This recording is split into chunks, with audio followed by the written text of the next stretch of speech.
2 минуты, да, что?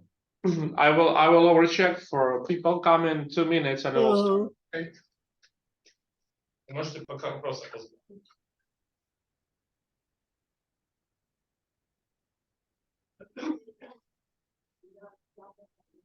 And what is the situation about elections in Poland?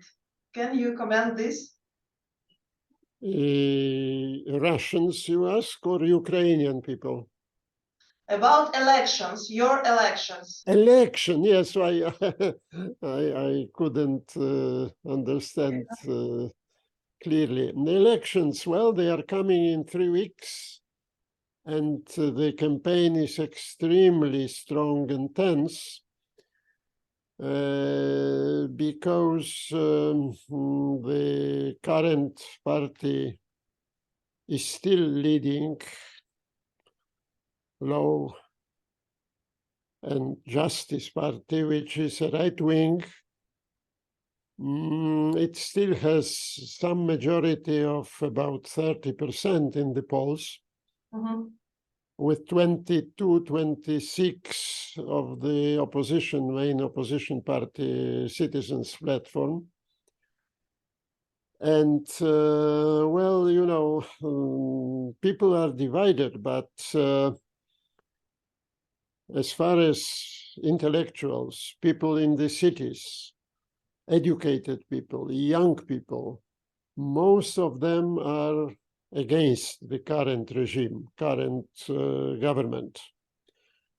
Absolute majority is strongly opposed to the measures taken by the current government, which we interpret as this turn of the country to the right, to the extreme right, an attempt to take us out of the European Union, some very, I would say, strong attempts to introduce kind of, well, autocratic power, sort of dictatorial. Law is very much abused by the current government, including the constitution, which has been violated a number of times. And there are also big economic problems now. Mm-hmm. The inflation is running at a very high level. So many people are disappointed, but at the same time, the current regime is somehow buying electorate by giving a lot of social support to some groups, to the retired people, to the elderly people, which brings them some obvious support from those circles, from those groups.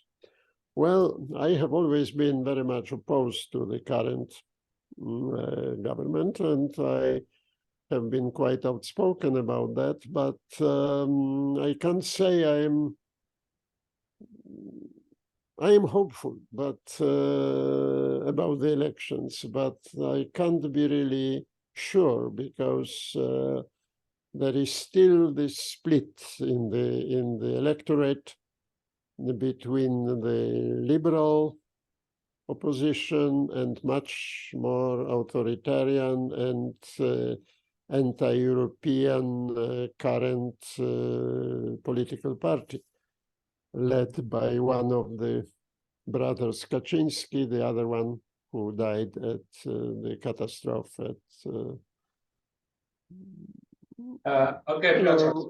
Hello. I suppose that for other people we will be not waiting, but we've got a very interesting situation now. We've got 3 philosophy doctors here, and we've got one like doctorate. Yeah, doctor like professor. Yeah, it's Anna Malkina from Nice to meet you. Nice to see you.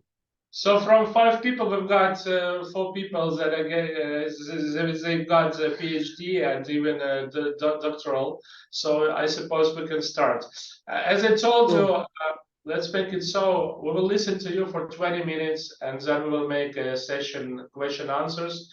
The topic, as I told you, was what should happen with how to save the social capital in Ukraine after the Russian war, and what will be the future to your mind of Ukraine after this war. Sure. So the format of that is about 1 hour altogether, right? And I'm supposed to speak for 20 minutes, yeah, and then we will have. And then we shall have some Yeah, exchange sure. with the small audience, but precious audience. I think 5 doctors make more than 1 professor, right? It's not about the quantity, it's about the quality. Absolutely, absolutely. I have always been for meritocracy, and that's most important. Okay, let me start. First of all, I want to say that I have some academic focus now for some years, I would say 10 or more years, which is on the soft variables, on the quality of social tissue, on the intangibles and imponderables of social life, which come down to the quality of interpersonal relations, the strengths and quality of interpersonal links, which I call the interhuman space. The quality of this interhuman space is extremely important. It is also known by sociological terms social capital. And the importance of social capital is at least equal to the importance of economic capital. I think social capital is an extremely important factor both for the economic prosperity of society and individual happiness, individual feeling of being satisfied with your life in the society. For both crucial reasons, social capital is such an important factor. And I have discussed a lot this issue of social capital. My book about social capital is translated into Ukrainian recently. This is a Polish version which I am showing you, but it is coming under the same cover in Ukrainian version. Before, I was writing quite a lot about one element of social capital, which is very crucial, namely trust. Trust. In fact, the majority of citations which I have in the world literature are about my contribution to the problem of trust. My book, which came first in England in Cambridge University Press, was translated into a number of languages. One of them was Russian. That is the Russian edition of my book on trust. And the third element, the third leg on which social capital rests is trustworthiness, credibility of those whom we give trust. That is sort of opposite side of the same coin of trust, the quality of those who are the recipients of trust. And just 2 weeks ago, a new book of mine came out in Polish so far on credibility. In Polish, it is called wiarygodność, credibility or trustworthiness. And that makes a triad, 3 books connected very much about this issue of interpersonal space. In the interpersonal space, the crucial element is what I call moral space. Moral space consists of those relations which by definition are positive, are good, are those which we should cultivate among the people. I list a number of those. Trust is one, loyalty is another, reciprocity is another, solidarity is extremely important, another of those relations. Then there is recognition of others, which is very important, giving recognition to other people for their achievements. And finally, responsibility toward others, in the sense that you do something which leads to good results, even in the long run, and you are avoiding decisions or actions which may produce harm for the people, even in the very long run. That is responsibility. As you can imagine, of course, all those important moral expectations are particularly directed toward those in power, toward the leaders, toward the government, toward the political elite.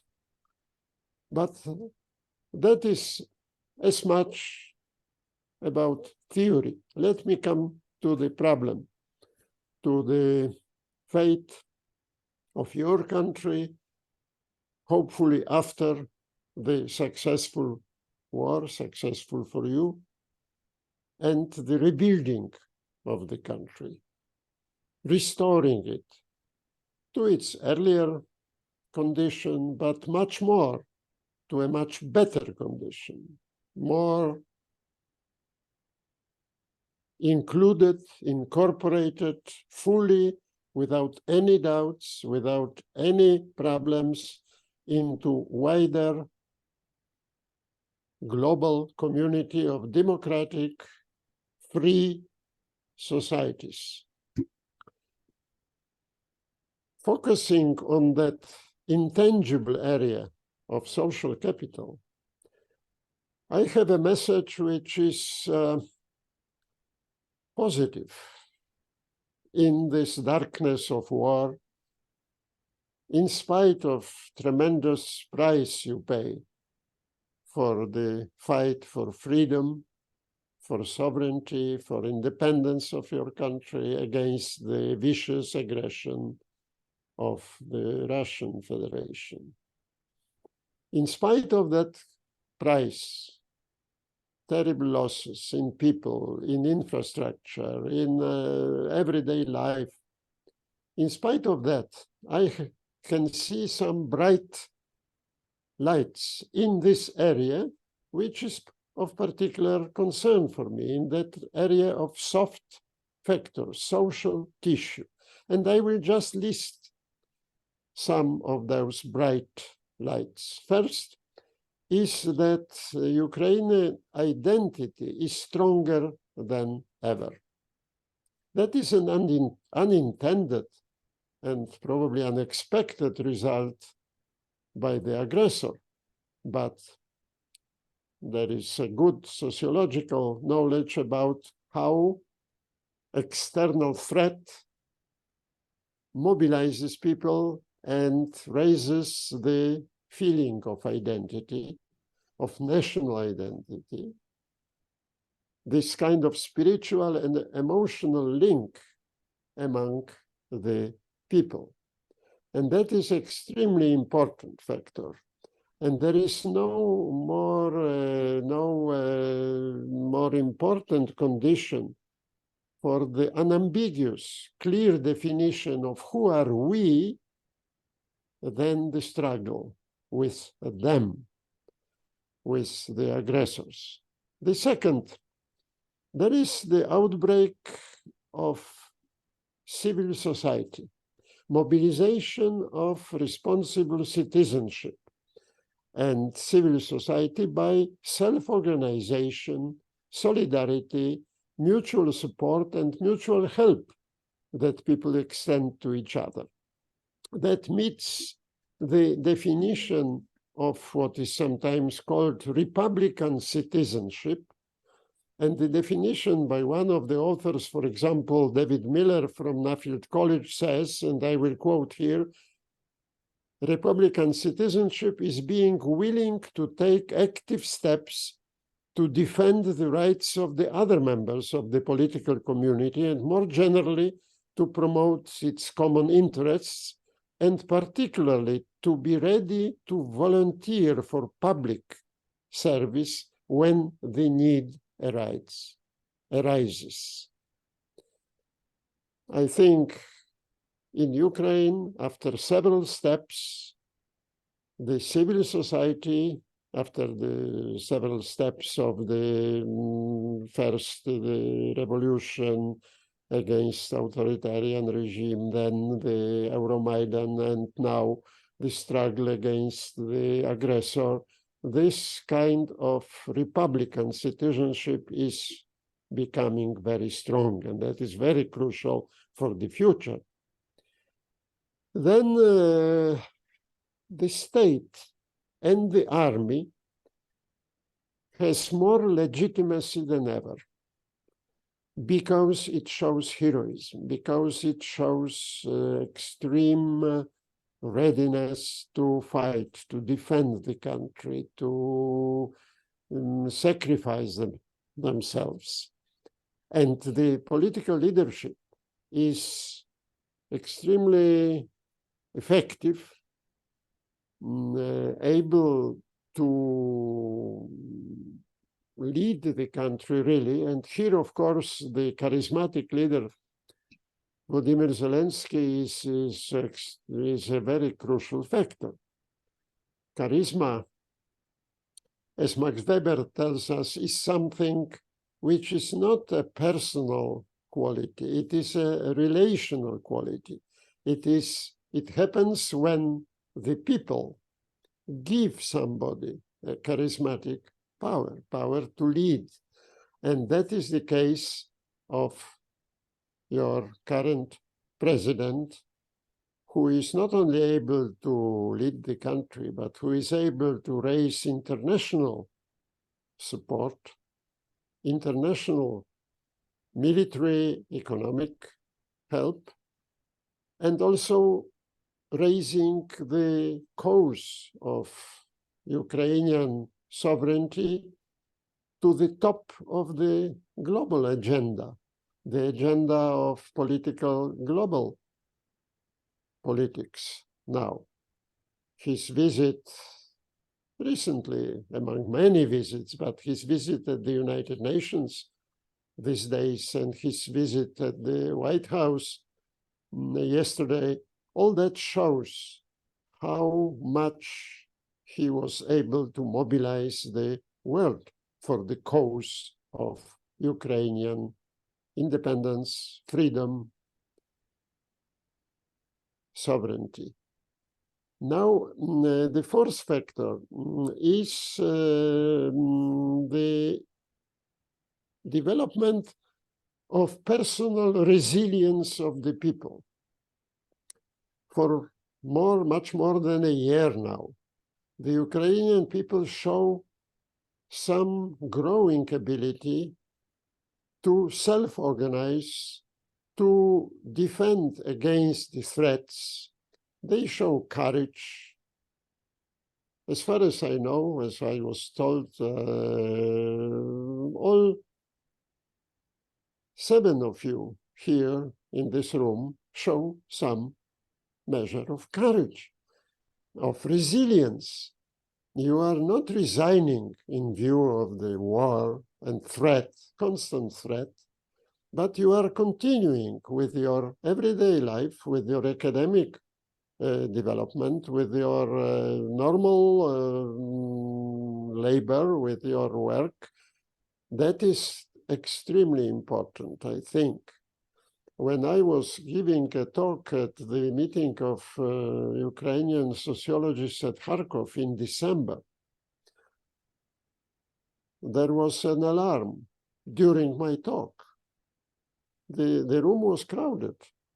there was an attack. The people went into hiding for some time. I was waiting, hopefully safe here at Krakow, Poland. And they returned, and we continued with the talk and with the discussion in such incredible situation.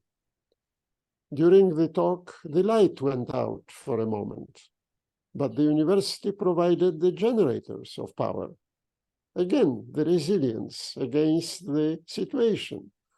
That is very important element of that social tissue, which is being developed and enriched during the war, and to some extent because of the war. The next point is the very sharp definition now between who is your friend and who is your enemy. That is a very clear definition, very clear border.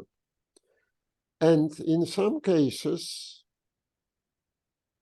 that situation allowed the definition of friends and enemies to be more obvious. I have in mind some tensions between my country and your country due to historical events which I am not going to recall. There was some tension, but recently it has completely disappeared in our Polish social awareness. People are extremely friendly, supportive, and of course the proof of that was this spontaneous, generous gesture of millions of Polish people to welcome and to help Ukrainian refugees of war, immigrants from Ukraine at the beginning of war. And up to today, there is a very, very strong, positive attitude toward our friends and those who have come and who now live in Poland, hopefully temporarily, hopefully for them. I have talked to a number of people. I met them in the stores, as clerks, in the, some other jobs, taxi drivers, and I asked them, are they willing to return to their country? And all of them say, yes, of course we shall. We shall return as soon as the war ends. So that clear distinction between enemies and friends.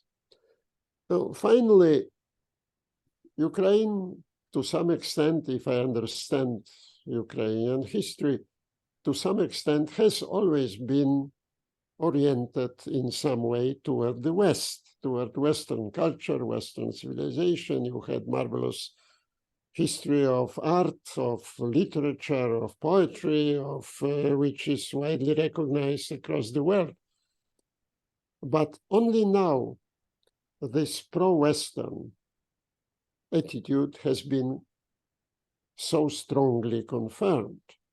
And confirmed not only by words, not only by aspirations, intentions, but by quite real prospect of incorporation into the European Union, which is crucial for economic rebuilding of Ukraine after the war, and incorporation into NATO alliance, which is crucial for securing the future security. Future security in the situation when, of course, the Russian Empire, if I may call it by this way, instead of Russian Federation, will still be around. It will still be around, and the membership in NATO will be a wonderful and important guarantee for Ukrainian people that the war will not be repeated again. So those are the lights which I can see in that intangible area of social tissue, social networks, social capital. But of course, in order to rebuild Ukraine, and we assume and we all hope and we all keep our fingers closed, that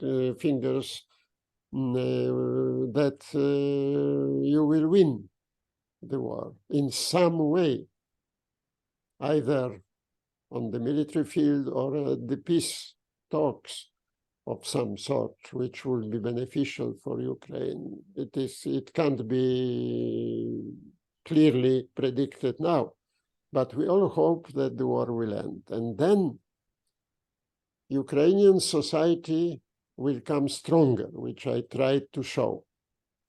But it is not enough.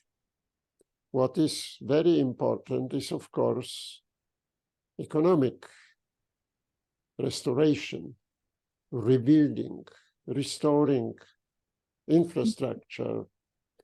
And here, the economic support is very crucial.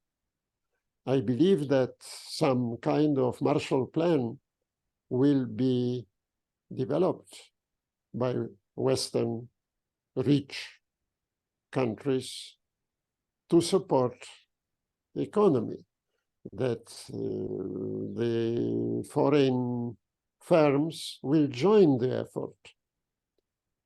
I will tell you that already in Poland we talk about some Polish firms of the top level, not in military, but in normal civil production, are already getting prepared, getting ready.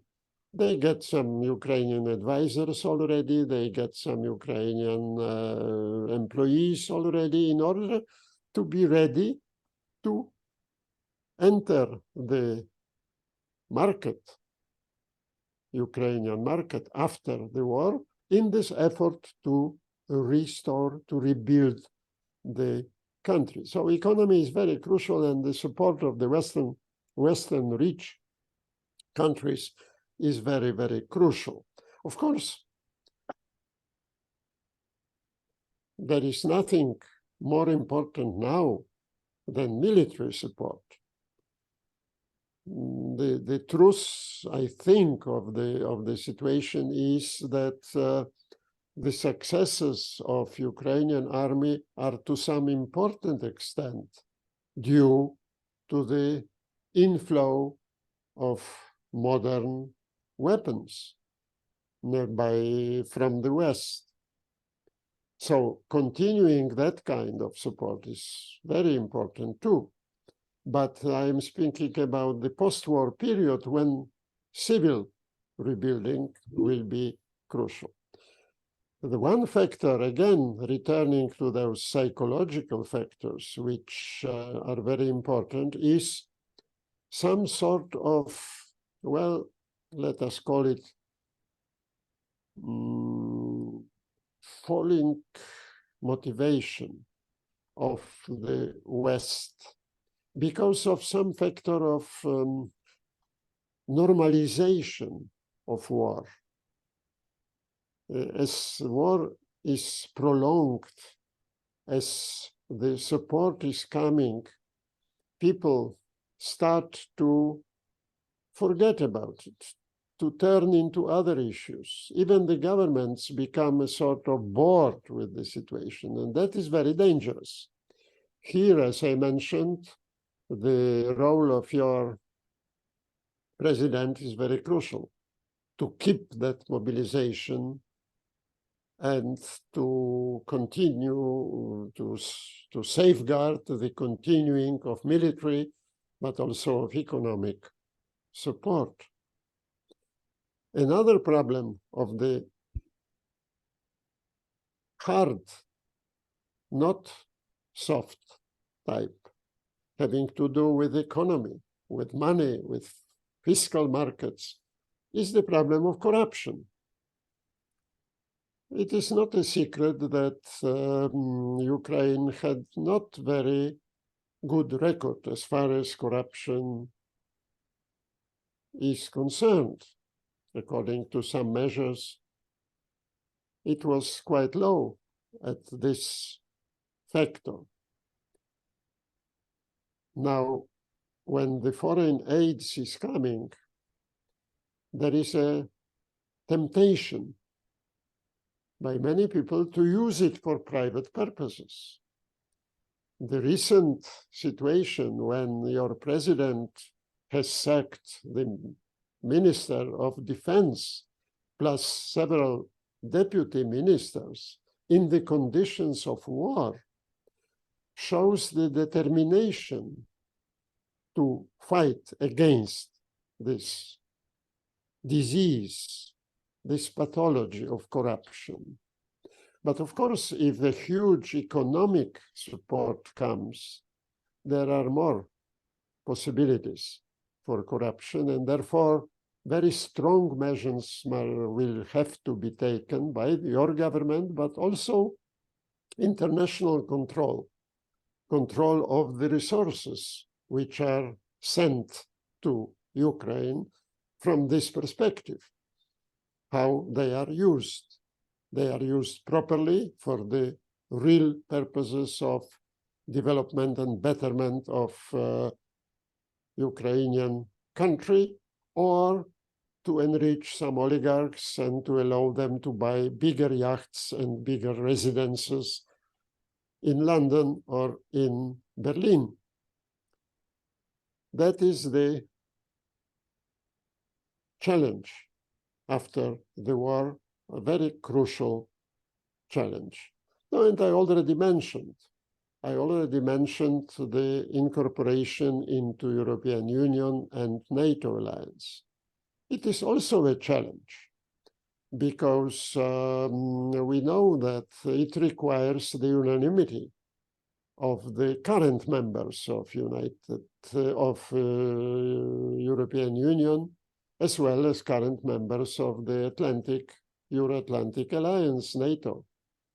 And we also know that in Europe, particularly, luckily no longer in the United States, at least for a moment, there are strong populistic tendencies.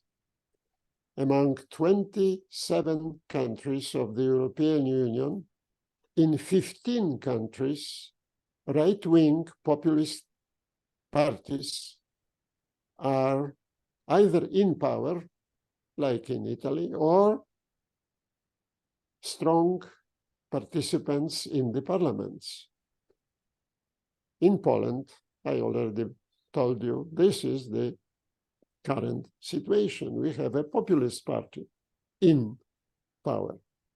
And of course, populist parties may produce obstacles to the incorporation of Ukraine for some kind of completely egoistic reasons, to mobilize some part of the electorate which is afraid of foreigners, which is xenophobic, which is afraid of European Union, but also of European civilization. Some people who are still deeply into prejudices of old times, so in terms of religion, in terms of moral values, in terms of nationalism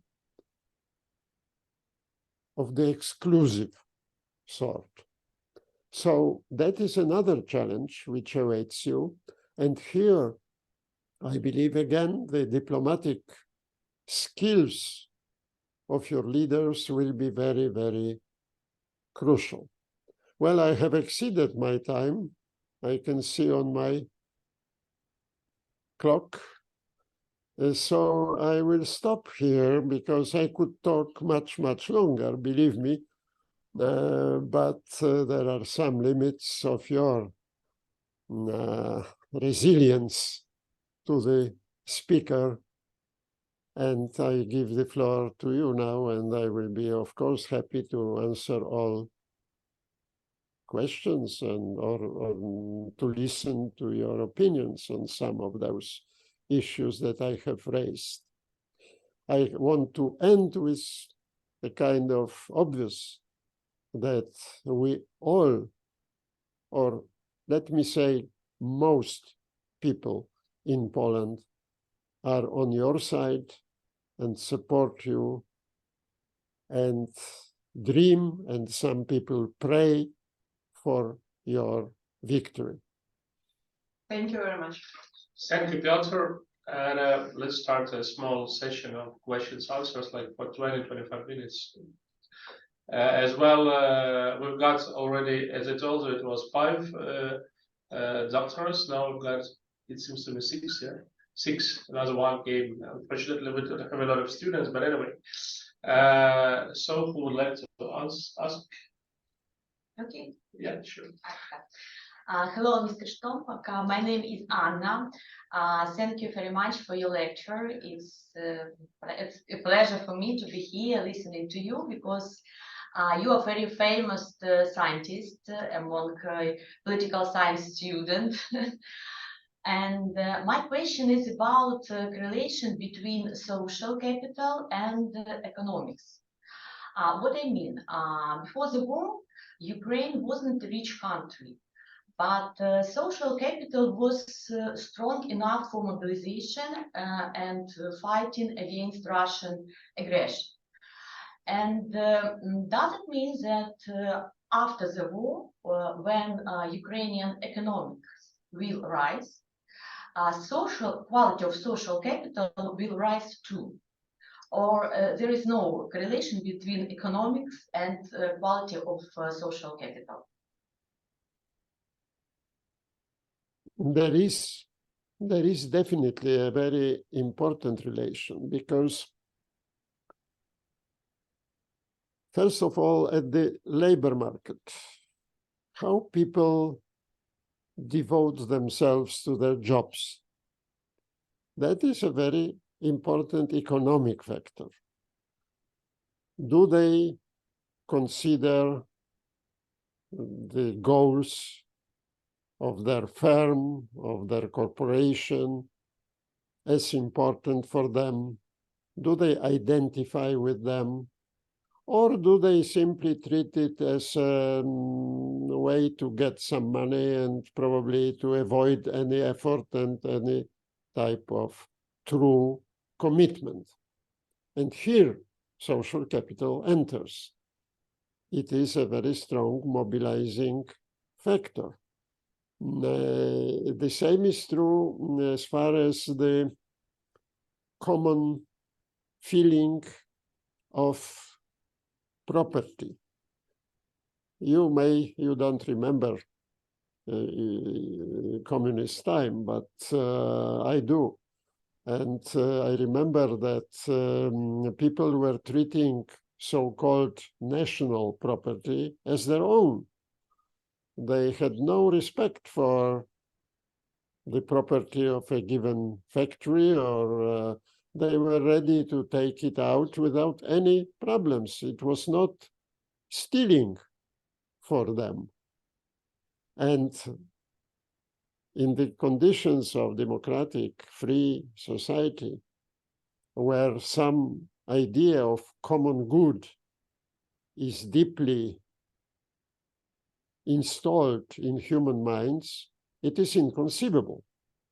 People look at the economic infrastructure as common good, not, of course, not only nationalized infrastructure, but also those which are in hands of private firms, but which are owned by somebody, whether individuals or groups or the stock exchange or whatever, but they have a respect for property. And that is another soft factor, this motivational factor, social capital factor, which enters economy. Another has to do with leadership, economic leadership, and that is responsibility. Another of my moral components of social capital. Responsibility in the sense that one is taking decisions after a very rational calculation of costs and benefits on the basis of economic calculations of a best sort, using the best possible experts and expertise, and making decisions which have consequences in the short run, but also in the long run. And here, of course, there's a huge problem of climate change and the necessity to get away from energy of a fossil type towards some other kind of energy, complete change of economic activities because of the next generations. We are, of course, suffering a bit from the heating effect. Now in Krakow, I have 26 degrees at the end of September, which is unusual, but real effects, disastrous effects, will come for the next generations. Not for current politicians, not for their families probably, but for the next generations. And the responsibility, which is a mental attitude, which is a belief, which is an aspiration, something which is in human heads and in interpersonal networks. Social capital is precisely very, very crucial for moving the economy to the more modern ways, taking nature into account, recognizing threats to natural environment, fighting against pollution, against smog and other things which come with technical civilization. So, thinking ad hoc, I think that there is a very strong link between the level of those moral qualities of people, social capital they have, and the economic results. One more, the relation between the management and the employees in economic firms. Of course, we may speak a lot about this relationship between political leaders and the electorate and the people, the citizens, but I am not speaking about that. I am responding to your question about economy. The relation between the economic management of the firms, of the corporations, and the employees is crucially important. If it is autocratic, if it is built on the old pattern of top to bottom management, it is less effective than a differential structures, more flat, involving employees into the decision-making process and not only into alienated labor of the repetitive and sort of thoughtless kind.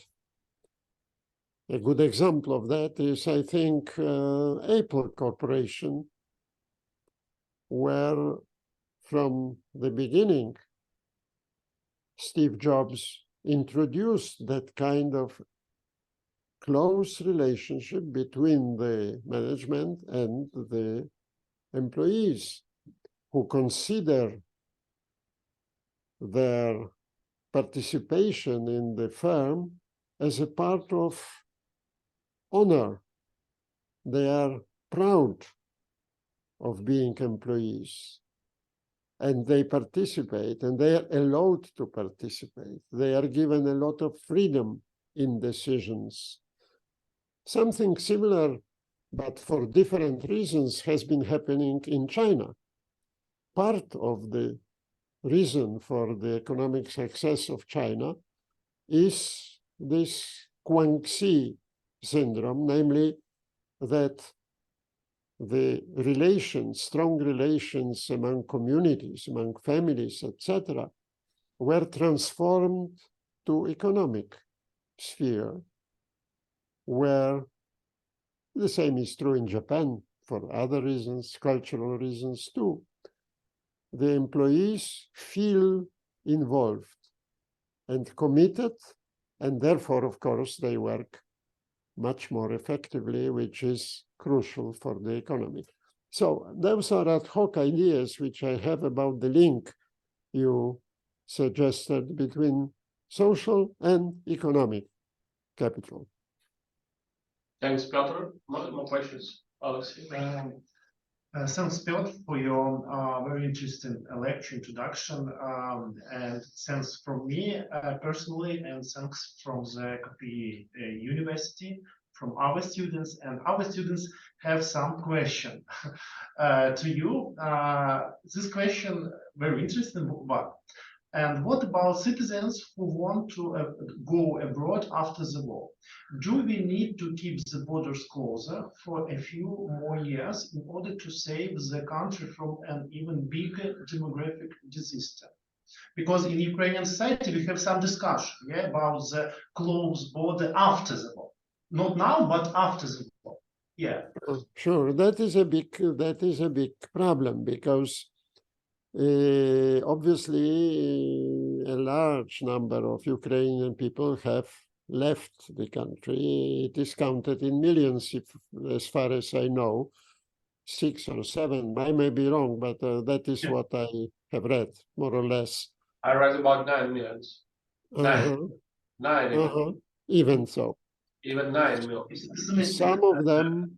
Some of them have left temporarily. They are clearly trying to survive during the war, and there is some large number of such people in Poland. I mentioned already that I talked to a number of them, and usually they think about returning to their country. I was recently at the seaside for vacations at the Polish Baltic Sea side, and there I was buying ice cream, and I have heard the accent of the nice young woman selling the ice cream, and so I started to talk to her, and I asked her, is she here with the family or not? Is she going to stay or not?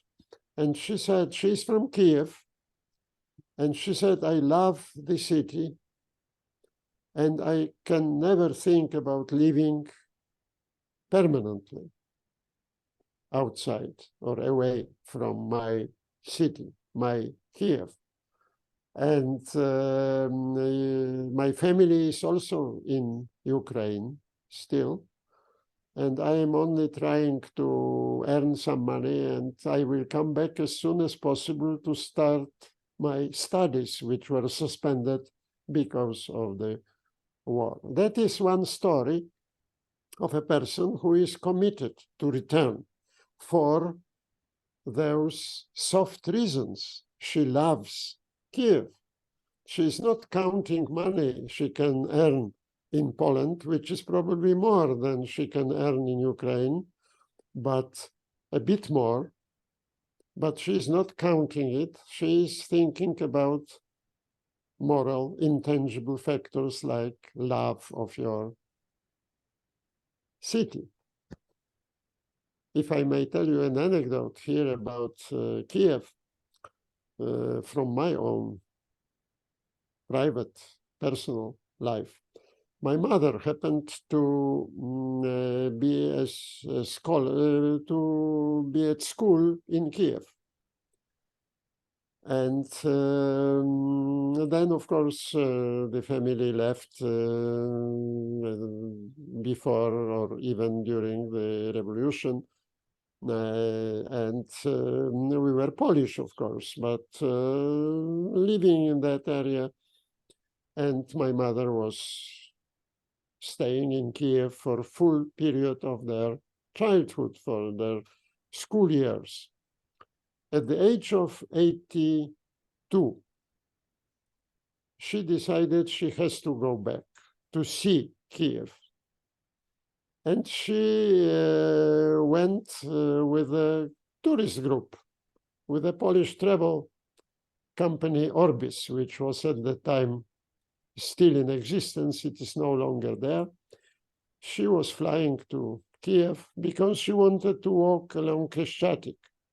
That was her dream, her memory, something she wanted still to see.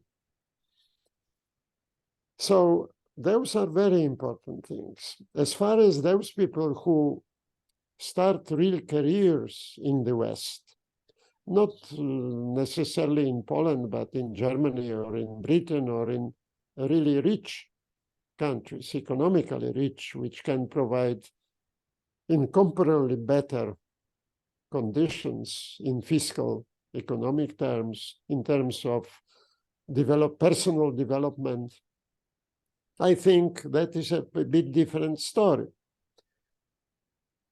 Probably a relatively large diaspora of Ukrainian people will remain in the West. But I don't think it is really bad. It is not bad for the country to have those people who represent your nation, who are still in many ways linked to your country, but who live elsewhere. There is nothing wrong with that. We have about 2 million Polish people living now in Britain and about 4.5 million in the United States, near Chicago area and the eastern border of the United States.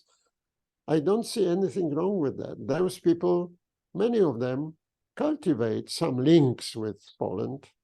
They are sending money to their families in Poland. They are voting in our elections. In fact, our present populist government is extremely afraid of them because many of them have been living in the democratic country, so they understand what constitution means, what law means, and 90% of them usually vote against the populist ruling party now in power in Poland. So I must say the party is very much afraid of them because of that, and they make some tricks, ugly tricks, to keep them from voting, from going to the polls. For example, they organize very small number of voting centers at the Polish consulates or Polish embassy, very few, so that people who are dispersed across American continent will rarely be able to come and vote. So as long as we have strong immigration, which is part of our country in a sense, even though, of course, many of them acquire citizenship of other country, probably but very often they keep the cultural tradition, they keep the language, they teach their children the language and some history of the country.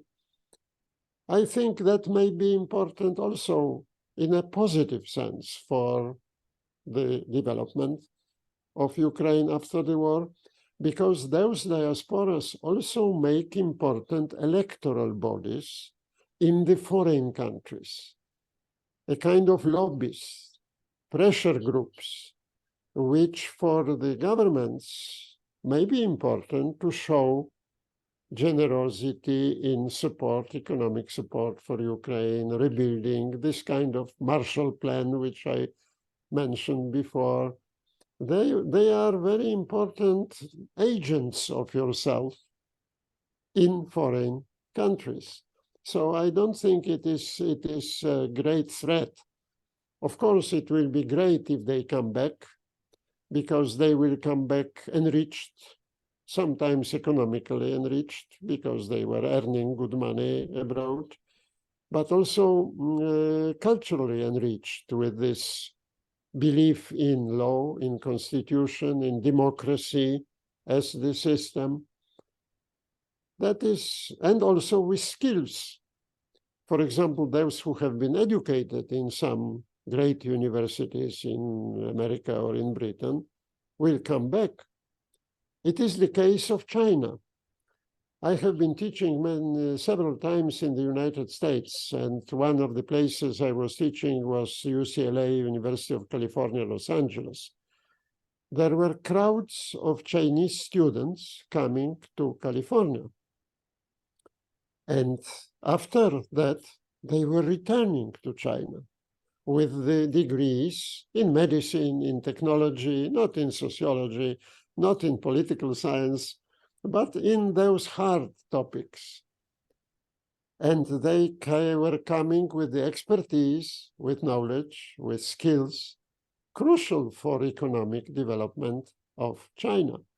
So that is my feeling about the emigration.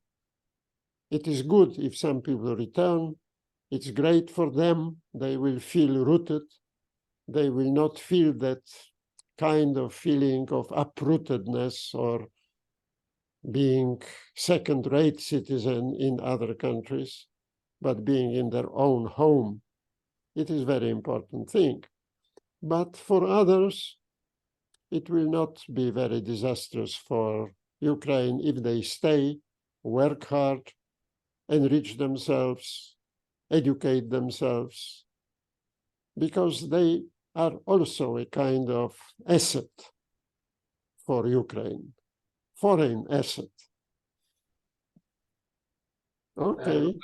We've got 5 more minutes for the last question. Maybe we'll get sure. What do you think about the future relationship between the Ukraine and Poland? And in this way, what is your expect from the Polish election in this year? Who will win and why, for your opinion? 5 Yes, minutes. yes. 5 minutes. We've To got one, 5 of minutes. one of those questions I have already answered at the very beginning, where there were very few people.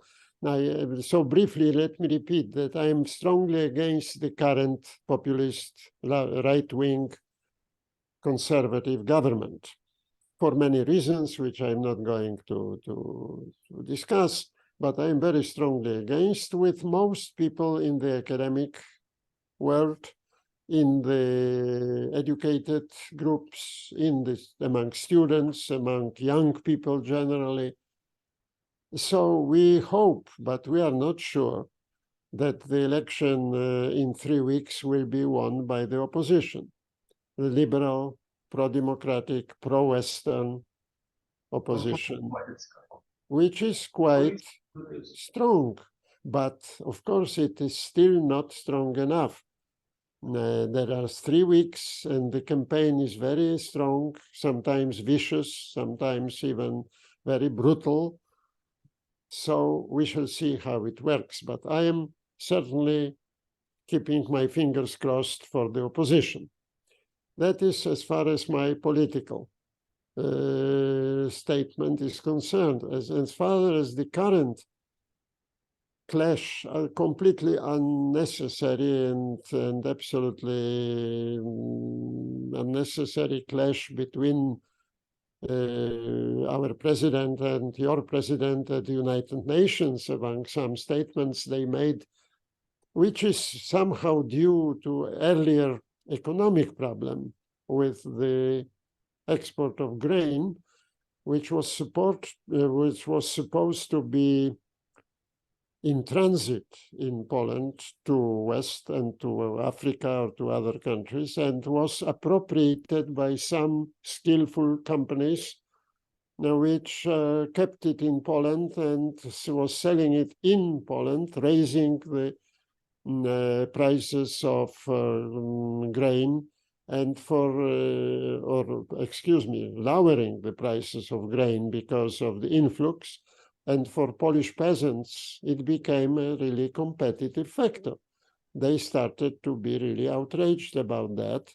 It was a kind of corruption, of course, on the part of some companies, and the government apparently was unable to control it. And that was the background. But on that background, there came very unfortunate tension, which came to some kind of statements to the unimportant kind of tension.